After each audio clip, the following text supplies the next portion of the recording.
Gênesis, capítulo 25, primeiro livro da Bíblia, a partir do versículo de número 19. Quem encontrou, diga amém. Amém.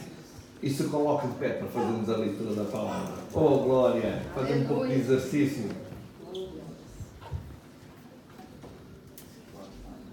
Diz assim a palavra do Senhor: são estas as gerações de Isaque, filho de Abraão. Abraão gerou a Isaque. Isaque tinha 40 anos quando tomou por mulher a Rebeca. Tinha quantos? 40 anos. Tem gente que está cheia de pressa de casar, gente. Tinha 40 anos. Quando tomou por mulher a Rebeca, filha de Betuel, arameu de Padã-Aram, e irmã de Labão, arameu. Isaque orou insistentemente ao Senhor por sua mulher, porque ela era estéril. O Senhor ouviu as suas orações e Rebeca, sua mulher, concebeu. Os filhos lutavam no ventre dela. E ela disse: porque isto está acontecendo comigo? E foi perguntar ao Senhor. O Senhor lhe disse: 2 nações há no teu ventre, e 2 povos se dividirão das tuas entranhas. Um povo será mais forte do que o outro povo, e o mais velho servirá ao mais moço. Cumpridos os dias para que desse à luz, havia gêmeos no seu ventre. Saiu o primeiro ruivo, todo revestido de pelo, por isso lhe chamaram Esaú. Depois saiu seu irmão, agarrado a sua mão ao calcanhar de Esaú, por isso lhe chamaram Jacó. Tinha Isaque 60 anos quando Rebeca deu à luz. Só tem, os irmãos podem se assentar.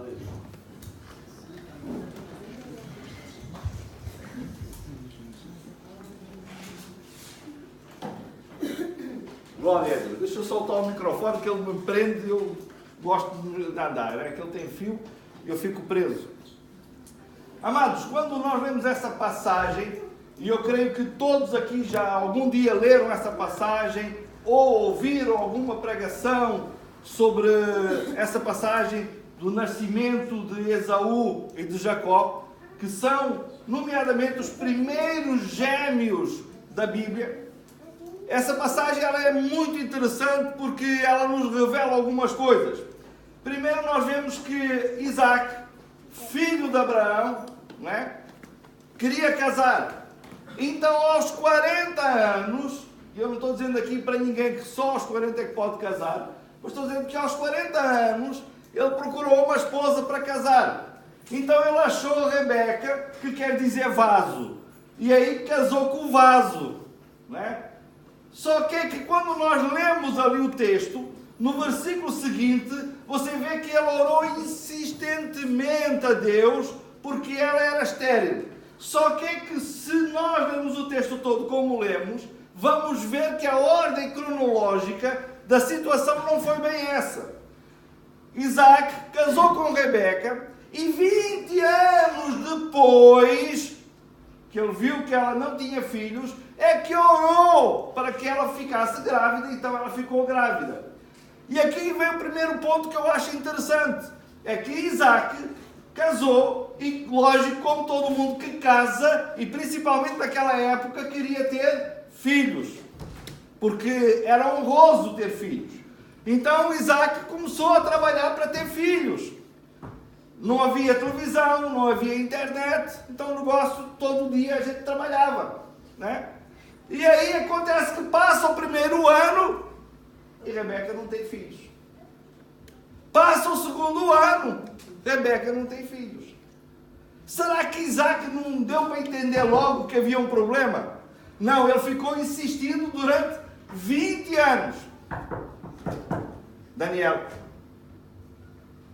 Ele ficou insistindo durante 20 anos. Isso me chama a atenção que muitas vezes nós temos um problema, precisamos de uma solução, não temos como resolver, e aí em vez de nós procurarmos a Deus, nós tentamos resolver com as nossas forças.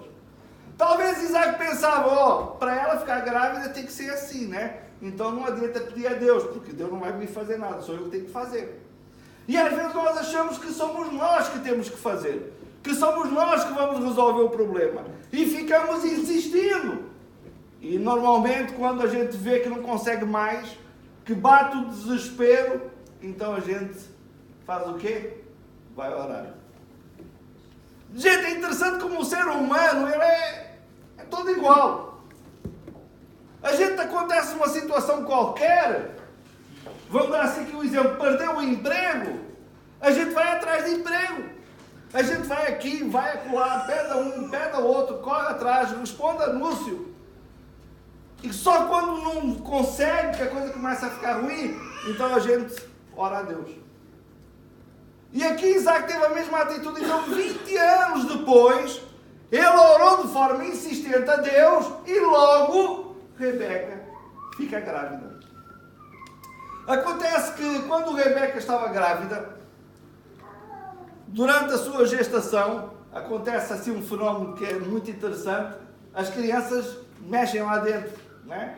Quem aqui já ficou grávida? Eu pensei que algum homem ia levantar a mão.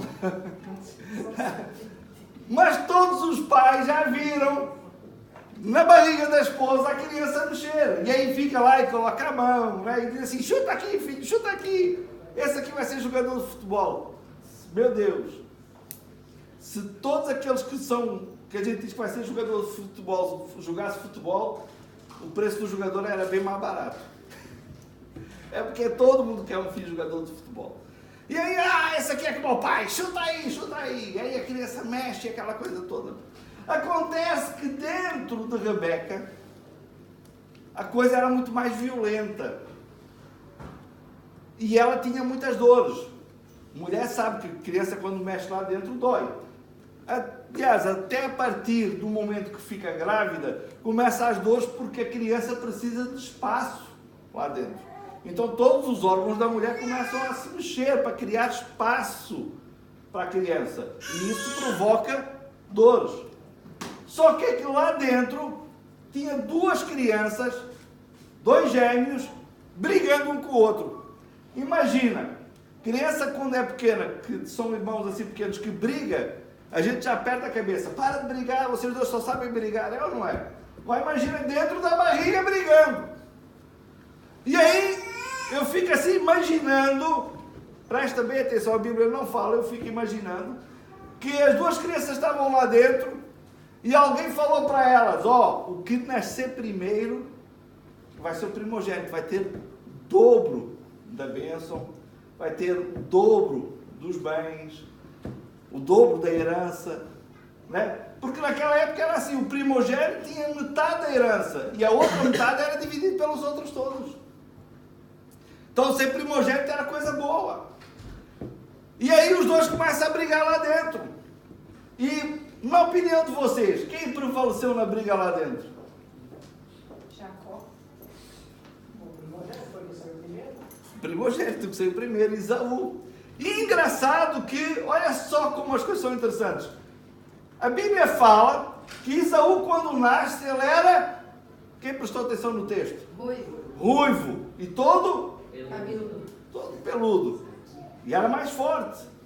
Então, ele nasce mais forte. A seguir vem Jacó. E deixem-me falar. Como nunca tinha acontecido um caso de gêmeos, eu fico imaginando. As mulheres é que faziam o parto, ainda não havia parteiras, não havia hospitais, tá? Não havia o SUS ainda do Lula. Aí, a criança está nascendo, elas puxam a criança, né? Sai primeiro a cabeça, aí puxa.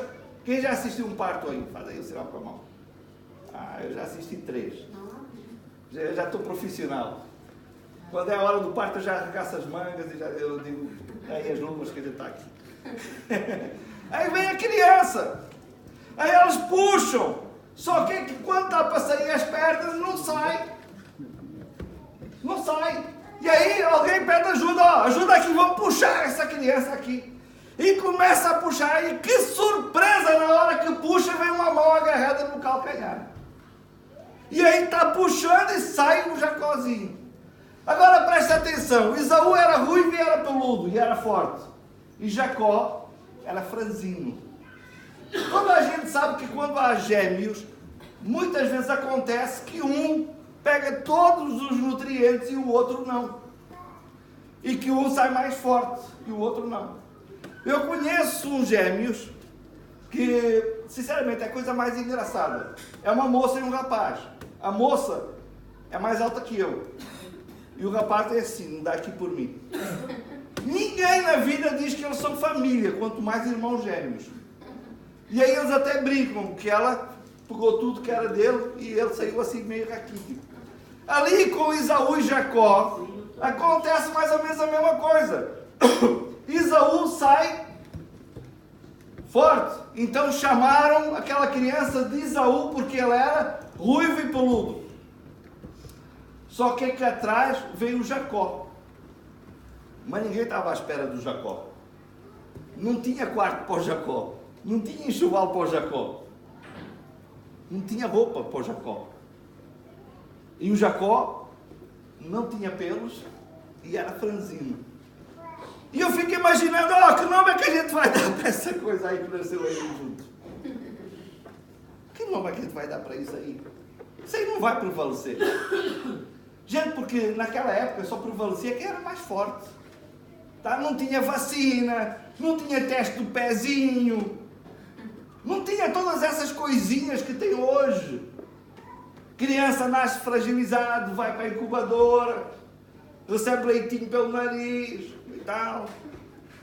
Né? Hoje é assim, hoje já há algum tempo não. O meu Ricardo com 24 anos, vai fazer 25 agora, nasceu de 8 meses com 1,9 kg, foi para a incubadora, leitinho pelo nariz e tal. Por isso é que ele é assim, quietão, acomodado, não se preocupa com nada, nunca teve que fazer esforço para nada. Então, criança nasce assim. Se fosse daquele tempo, coitado, tinha ido embora. Tinha ido embora. Só prevaleciam os fortes. Não tinha vacina da gripe. Não tinha vacina da meningite. Não tinha nada dessas coisas. Tuberculose. Mas aí, olharam, isso aí não vai dar nada, esse raquítico desse jeito. E como é que a gente vai chamar? Chama de Jacó. Gente, eu tenho certeza que vocês já ouviram 100 mil pastores falar que Jacó significa o quê? Trapaceiro. Trapaceiro. Mais? Ladrão. Ladrão, enganadora. Não é nada disso. Vou até dizer para vocês, vai num dicionário de hebraico, vocês vão ver que literalmente Jacó quer dizer aquele que segura, aquele que agarra o calcanhar. E aí, então, o que a gente vai chamar esse garoto? O que agarra o calcanhar. O cara vem agarrado no pé do irmão. Agora eu fico imaginando, lá dentro, Esaú pisando na cabeça do Jacó. E aí, Jacózinho, sai fora, quem vai nascer primeiro sou eu é que vou ter a bênção. Esaú nasce, cresce um rapazão forte, dedicado à caça. Era o orgulho do papai. Né? Todo papai quer ter um filho forte. Quando eles crescem e ficam grandões, a gente Aí o Jacózão, o Esaúzão, ia à caça e era perito na caça. O rapaz mandava ver, dizia para o pai, olha pai, eu vou caçar, vou trazer uma boa peça de caça. Aí vinha eu com a caça. E o Jacó, diz a Bíblia, que ele ficava em casa, na tenda com a mãe, fazendo comida. O cara era cozinheiro, gente, e bom cozinheiro. Você até diz, olha, o que isso tem de mais? Hoje não tem nada, né? Hoje com tanto programa do Masterchef. Se fosse hoje, ele ia lá no Masterchef e ganhava aquilo, Jacó. A gente hoje diz assim, não, um homem que cozinha é normal, eu faço comida, é normal. Mas há 4.000 anos atrás, um homem que ficava em casa cozinhando. Vocês estão vendo? Só olhava assim para o Jacó e... O que é isso? Jacózinho. Gente, aquela criança cresceu sendo humilhada, sendo pisada. Olha aí o que agarra, só veio ao mundo agarrado do pé do irmão. Aí. Isso aí, olha só sabe fazer comida. Não sabe nem caçar. E aí o Jacó, o que não tinha de força, tinha de esperteza. e pega o Esaú, que tinha muita força e pouca esperteza, e troca a primogenitura por um prato de... Exato. lentilhas. Gente, para o cara fazer uma lentilha boa daquele tanto, o cara tinha que ser cozinheiro. Ou troço ruim essa tal da lentilha. Gente do céu, para comer aquilo tem que estar muito esfomeado mesmo. Mas ele fez uma lentilha que tinha um cheiro, que tinha uma aparência, um negócio assim que o Esaú trocou até a primogenitura pelo prato de lentilhas. Só que aí o Esaú se dá conta do que faz e decide matar Jacó. Jacó olhou e disse assim: é bom eu fugir, né? Porque o cara vai matar mesmo. O cara vai me esbagaçar, gente. O cara vai me arrebentar. O Saulzão era fortão. Parecia quase aqueles lutadores de MMA. Bruto. E o Jacó foge. Só que vamos voltar aqui um pouquinho atrás para a gente se entender uma coisa. Nós vemos ali no texto que quando as crianças brigavam no ventre da mãe, Rebeca vai e clama a Deus. E Deus responde para ela: dentro do teu ventre estão duas nações. Mas não era 2 bebés? Espera aí, nação é Estados Unidos. Com milhares de pessoas. Brasil, China. Dentro da barriga da mulher não tinha uma nação. Muito menos 2. Tinha 2 bebés. Só que Deus está olhando assim, está dizendo assim: aqui tem 2 nações. Amados, deixa eu falar uma coisa muito séria para você nessa noite. Nós não somos aquilo que as pessoas veem em nós ou aquilo que nós somos no momento. Nós somos aquilo que Deus fala que nós somos. E Deus, quando olha para você, Ele não está vendo a tua situação atual. Deus está vendo lá na frente. E nada que é grande começa grande. Nada que é grande começa grande. Tudo começa pequeno. Tudo começa pequenino. A irmã Cássia tinha um amigo que sumiu, o Gustavozinho, tinha 2 metros e pouco, né? 2 metros e 10, o que é? O caboclo grande. Será que ele nasceu daquele tamanho? Não, nasceu bebê como os outros. Mas cresceu. Você nasceu com o tamanho que você tem? Não. Nada que é grande começa grande. Aí o que acontece? O Jacó tem que dar ao pedal. Deixa eu cair fora, o Esaú vai me matar. 20 anos se passaram. Presta bem atenção, 20 anos se passaram. Jacó resolve então voltar. E Esaú parte então para matar Jacó. Que raiva! Cara, você já ficou com raiva de alguém assim que 20 anos depois você ainda está com vontade de matar o cara? É preciso muita raiva. Porque na hora a gente tem raiva, quer matar, quer esfolar, mas depois passa. 20 anos então é muito tempo. Por causa de um prato de lentilhas. E deixa eu explicar uma coisa para vocês, para que a gente entenda. Quem já falou ixi? Quem já falou esse termo aí? Ixi? Vai, sumiu os ixis? Cadê os goianos? Ixi. Só quem é goiano diz aí ixi. Ixi. No hebraico, ixi quer dizer homem. E é um termo usado para o primogênito. Então o Esaú era o Ish. Quando você via o Esaú, você dizia Ish. Por isso é que lá no Goiás qualquer coisa diz Ish. Primogênito. O homem da casa, o herdeiro, o substituto do pai. Porque o primogênito substituía o pai na morte dele. Então se dizia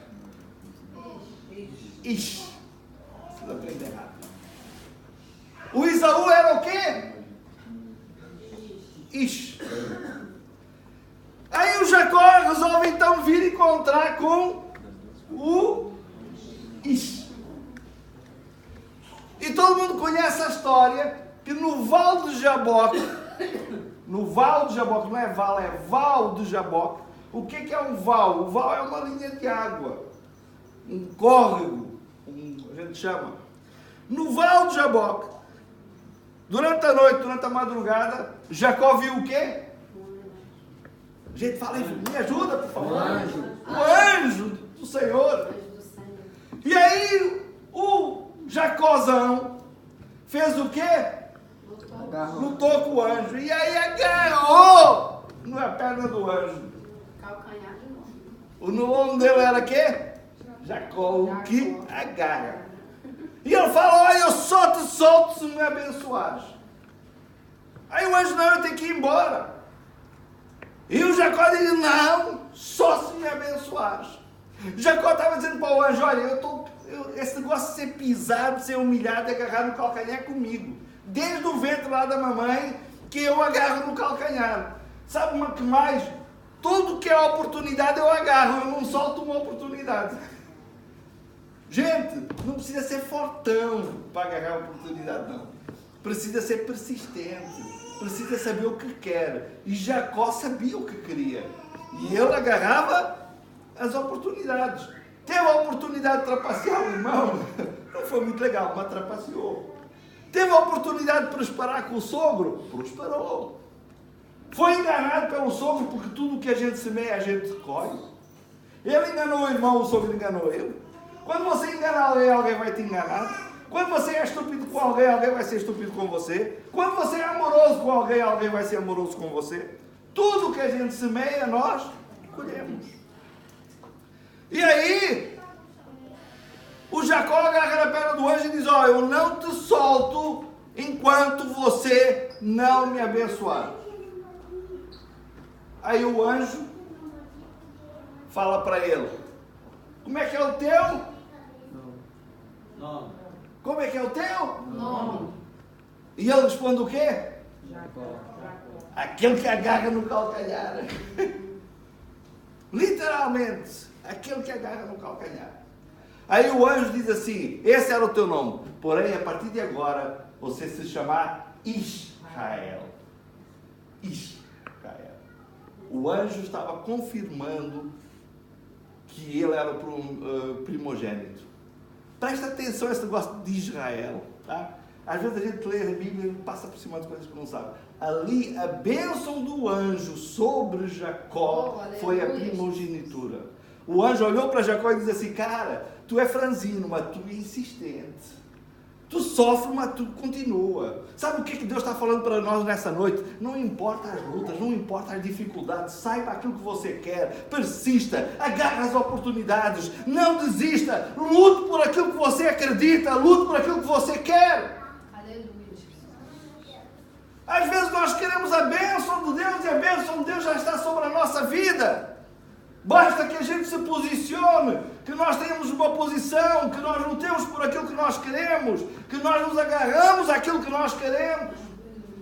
E o anjo então disse, você queria ser o primogênito. Havia uma promessa de Deus, que o mais novo seria sobre o mais velho. Vocês sabem que Esaú deu nascimento a uma nação que se chamava Edom, que é o mesmo nome que vem de Adão, porque Adão vem de ruivo, e havia uma nação que se chamava Edom, que essa nação acabou, não existe mais, mas a descendência de Jacó existe até hoje. Oh, aleluia, Deus.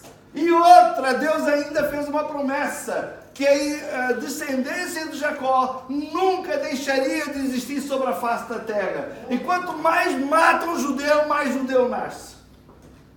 Mataram milhões durante a Segunda Guerra Mundial. Tem judeu para chuchu. Aquilo é pior que barata, gente. Leva uma barata para casa que tu vai ver. Solta um judeu numa cidade que tu vai ver. Se multiplica. Cresce. Prospera. Para quem não sabe, Antuérpia, a cidade aqui do lado, 95% do comércio mundial de diamantes passa por lá. Quem toma conta? Judeus. 95% do comércio mundial de diamantes está na mão dos judeus. Descendência de Jacó. Oh, aleluia. Aí o anjo disse, olha, meu amigo, me solta. E Jacó disse, não, eu não quero soltar, eu quero mais. A Bíblia diz que o anjo feriu a coxa de Jacó. Gente, essa tradução é um bocado pobre. Porque feriu a coxa, pode ser em qualquer lugar da coxa. O anjo não feriu a coxa de Jacó. O anjo feriu o nervo ciático de Jacó.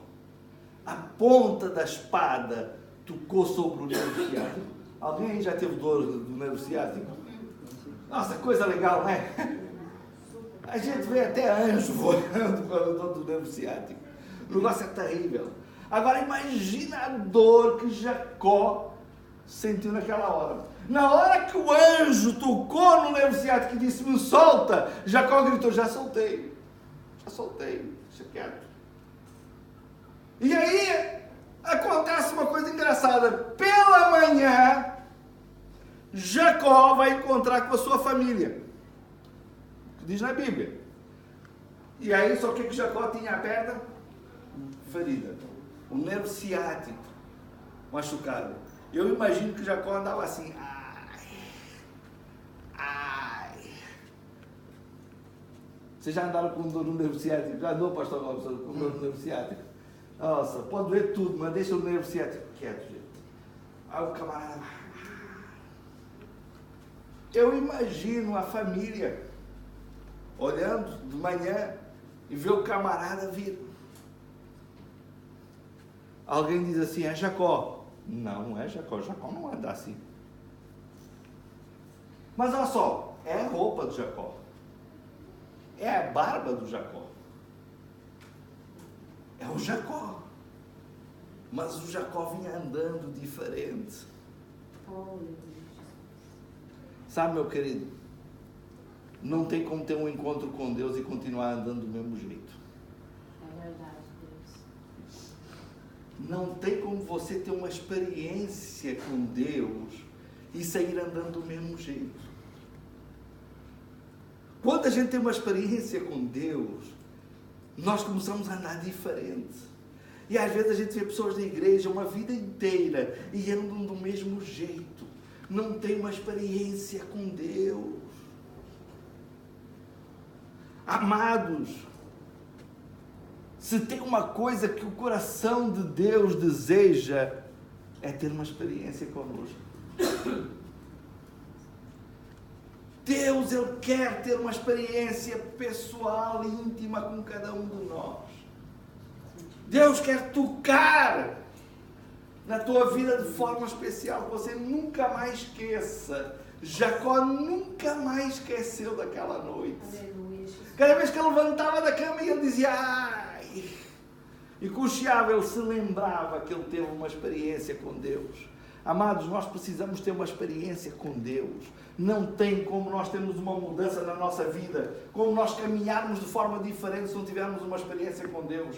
Nada serve nós a virmos à igreja, nós a orarmos, fazermos campanha e continuarmos andando da mesma forma. Continuar sendo Jacó. Deus está te chamando para ser Israel. Deus está te chamando para algo superior, melhor. Há uma promessa, não importa o que você sofreu, se você é frágil, se você não tem capacidade, se você não estudou. Deus não está nem aí para isso. Deus está olhando para o teu coração e dizendo, ó, eu estou te chamando de Israel. Aleluia, Jesus. Sabe, uma certa vez, eu estava muito desanimado.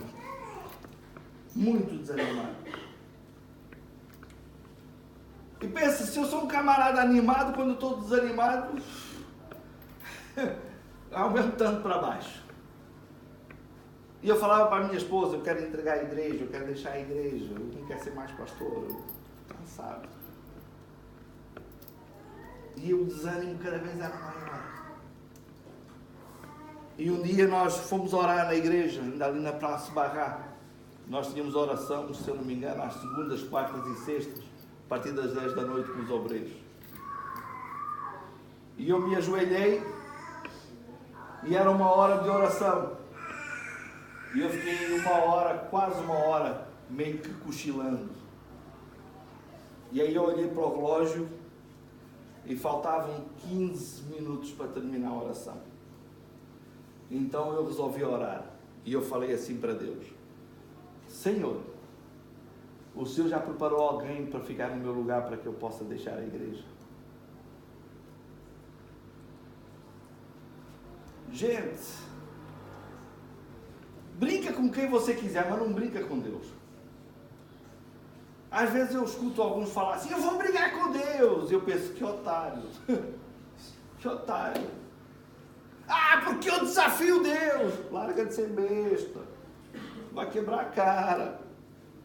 Não brinca com Deus. E eu falei aquilo para Deus e de repente veio assim uma presença de Deus muito grande sobre a minha vida.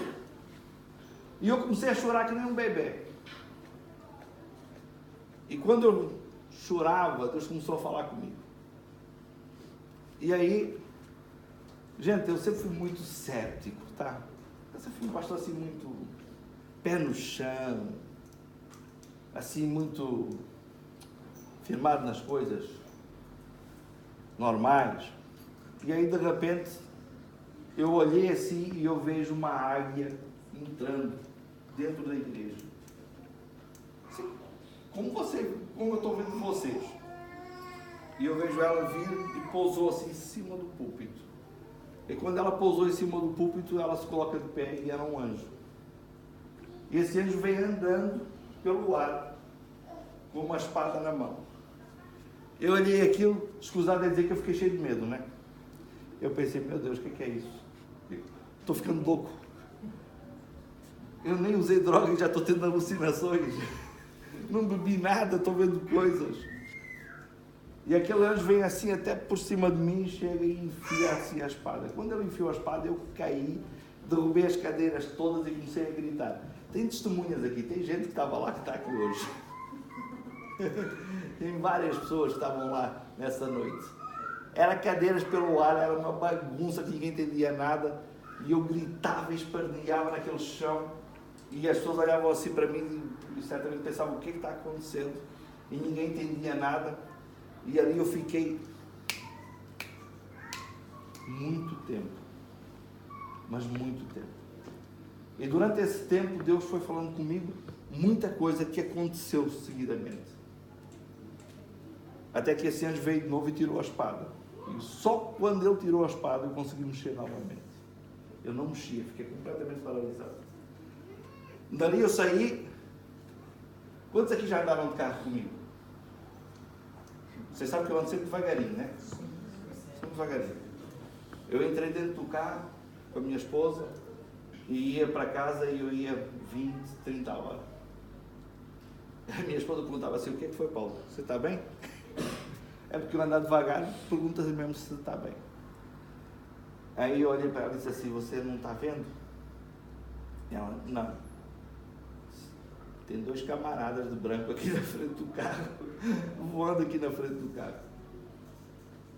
Eu chego em casa e eu vi vários anjos à volta de casa. No outro dia eu acordei completamente normal, graças a Deus, nunca mais vi nada. Mas eu entendi uma coisa: não tem como você ter uma experiência com Deus e sair andando do mesmo jeito. Naquela noite, Deus me abriu a visão espiritual para que eu entendesse algo que se passa no mundo espiritual. E nunca mais eu fui o mesmo. Já várias vezes depois eu tive vontade de parar, mas nunca mais ninguém me viu chorando, dizendo assim: não quero mais. Nunca mais. Tem coisas que Deus faz na nossa vida, situações que Deus proporciona na nossa vida, para nos mudar, para nos moldar, para nós entendermos o plano e o projeto de Deus na nossa vida. E vocês sabem que eu, pastor, contando isso, que não sou de retetés, você deve dizer assim: caramba, pastor Paulo, tem uma experiência. Amados, Jacó não andou mais da mesma forma. Jacó nunca mais foi o mesmo. E a promessa de Deus se cumpriu na vida de Jacó. O que eu quero deixar para você nessa noite, eu quero que você agarre, que você possa crer e pegar nisso com firmeza. É que aquilo que Deus tem para você não será para mais ninguém. E que não importa a situação momentânea. Porque nós só vemos um momento. Você vê as coisas quando elas estão acontecendo, quando são ruins, quando são difíceis. A gente olha para a situação quando perde o emprego, quando não tem dinheiro para pagar uma conta, quando não tem dinheiro para comprar comida, quando a coisa está ruim, quando tudo parece que dá errado, que todo mundo enche a cabeça da gente, parece que só cai má notícia.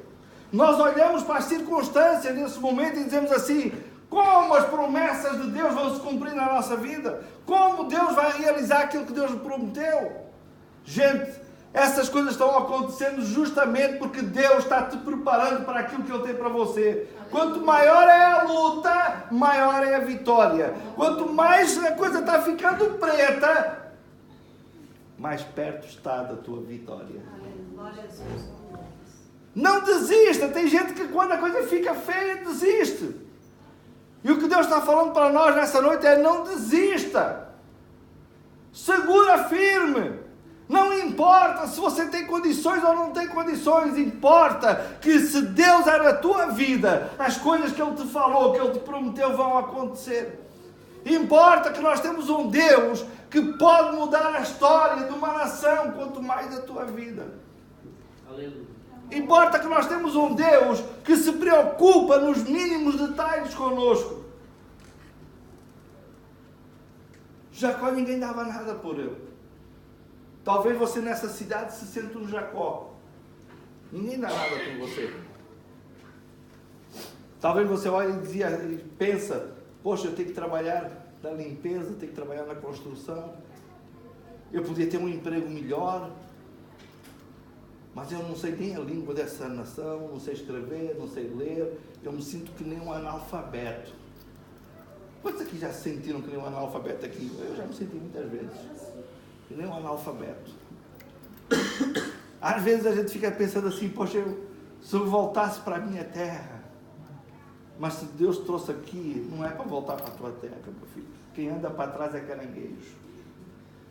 Não importa a condição que você está. Importa aquilo que Deus está preparando para você. Importa aquilo que vai acontecer lá na frente. Importa aquilo que vai chegar lá na frente. Sabe, eu costumo muito olhar assim algumas coisas do mundo natural e comparar com Deus. Sexta-feira eu estava vindo de Antuérpia e o GPS falou assim para mim: engarrafamento à frente, desvie por aqui. Aí eu olhei assim, não vi engarrafamento nenhum. Esse GPS está doido, se calhar o engarrafamento já acabou. Vocês desviaram? Nem eu. Cheguei lá na frente e fiquei 45 minutos parado por causa de um acidente. Aí eu fiquei pensando, Deus conosco é do mesmo jeito. Deus fala: ó, não é por aí. Ah, mas não é por aqui, por que, Deus? Eu estou vendo aqui está ótimo. E Deus diz assim: não, tu só está vendo aqui, mas eu estou vendo lá na frente. Às vezes a gente diz assim: mas Deus, aqui está tão confuso, tanta bagunça, tanta briga, tanta luta, eu não estou aguentando mais. E Deus diz assim: aguenta, porque eu estou vendo o que vai acontecer lá na frente, rapaz. Tu só está vendo aqui. Nós temos que ter consciência disso, que o nosso Deus, Ele vê muito além daquilo que nós vemos, porque Ele não está preso no tempo, Ele não está preso no espaço físico, e Ele sabe daquilo, todas as coisas daquilo que vai acontecer lá na frente. Não fique bloqueado, não fique preso nas coisas, nas circunstâncias.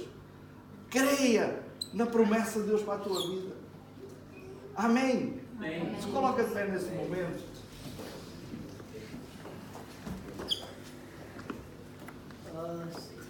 Glória a Deus. Vem cá, Luizinho, solta aí o osso, vem.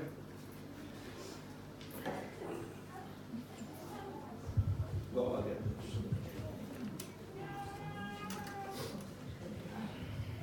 Fecha os teus olhos nesse momento.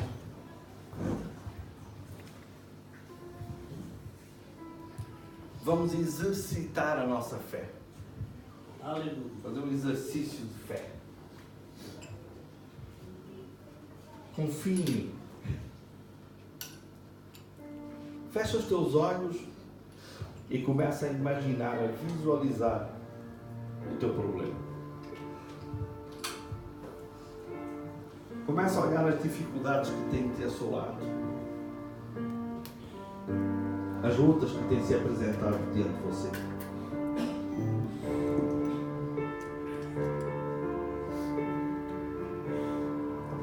Não se distraia com nada, nem com ninguém. É algo muito especial de Deus com você nessa noite. Agora que você está vendo essas lutas, agora que você está visualizando essas dificuldades, começa a imaginar um campo verde, um gramado verde na sua frente. E no meio desse gramado tem um lago de água fresca.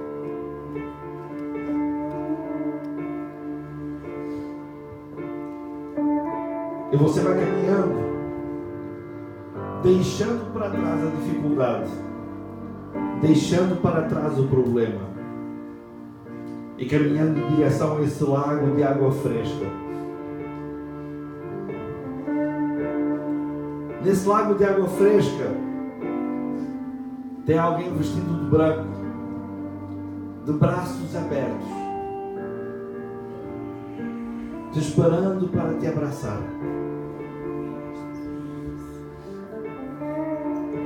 Pastor, o que é isso? É o Espírito Santo de Deus te levando para um lugar agradável, te levando para um lugar de água fresca. E a água simboliza a vida. Para um campo gramado, bem verdinho, que significa prosperidade.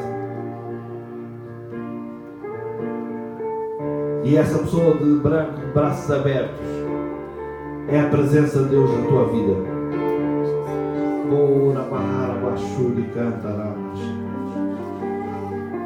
Espírito Santo de Deus, visita cada coração nessa noite. Visita, Senhor, cada vida aqui presente. Visita, Senhor, cada alma, Senhor. E eu te peço, Senhor, que todo aquele que entrou aqui nesta noite com o coração apartado, Senhor, contrito, que o Senhor possa trazer uma paz, que o Senhor possa trazer uma alegria como nunca antes foi sentido. Senhor, eu te oro neste momento que o Senhor possa trazer um refrigério sobre a alma de cada vida aqui presente. Que o Senhor possa trazer, Senhor, a paz, Senhor, que cada um precisa neste momento. Que o Senhor possa trazer a alegria, Senhor. Que o Senhor possa trazer força e coragem. Que o Senhor possa trazer ânimo, Senhor, para continuar na caminhada. Eu te oro, Senhor, neste momento, ó Pai, que haja uma unção, Senhor, vindo do Teu trono sobre a vida de cada um neste momento.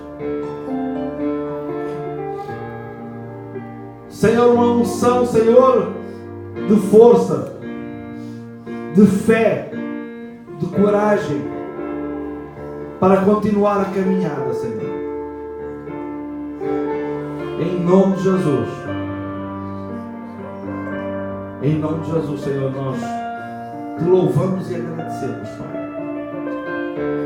Porque só Tu és Deus. E não há outro como Tu.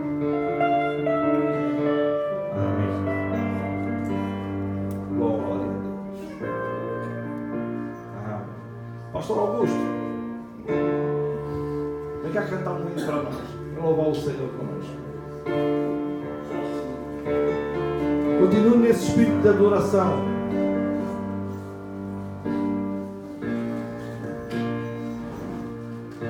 Aleluia.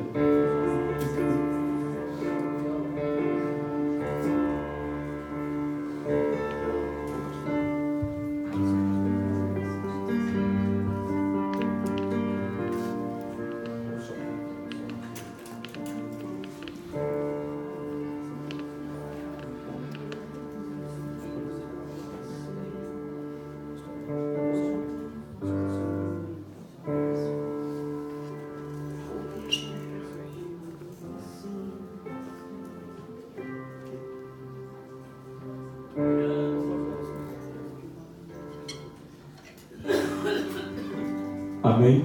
Amém. Eu vos saúdo com a paz do Senhor Jesus Cristo.